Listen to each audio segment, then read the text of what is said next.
সিসিটিভিতে ঝিনুকের বাড়ি ছাড়ার কথা শুনে সম্রাটের মাথায় বিনা মেঘে বজ্রপাত। এবার কি হবে সম্পূর্ণ জানতে হলে চ্যানেলটি সাবস্ক্রাইব করে ভিডিওতে লাইক দিয়ে দেখতে থাকুন। কমলানিবাস সিরিয়ালের নতুন আগামী পর্বে আমরা দেখতে পাই শ্রীনিবাস আপন মনে বলতে থাকে, আর মাত্র কটা দিন এই স্কুটারে চেপে অফিসে যাব। শ্রীনিবাস গুহ রিটায়ার করছে। পরের দিন শ্রীনিবাস অফিসে আসলে একজন বলে, আরে অফিসে সবাইকে খাওয়াচ্ছেন নাকি? শ্রীনিবাস বাবু, কিছুদিন পরেই তো আপনি বেকার মেকানিক। একথা শুনে শ্রীনিবাস আপন মনে বলতে থাকে, এটা তো আমার দ্বিতীয় বাড়ি। এই দ্বিতীয় বাড়িতেও আমার বিদায় ঘন্টা বেজে গেল।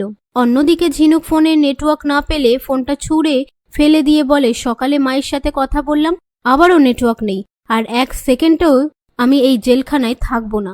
এই কথাটা সম্রাট সিসিটিভি ফুটেজে শুনে নেয়। তো বন্ধুরা, আপনাদের কি মনে হয়, ঝিনুকের কি সম্রাটের বাড়ি ছেড়ে চলে যাওয়া উচিত? কমেন্ট বক্সে লিখে জানান। ভিডিওটি ভালো লাগলে শেয়ার করবেন।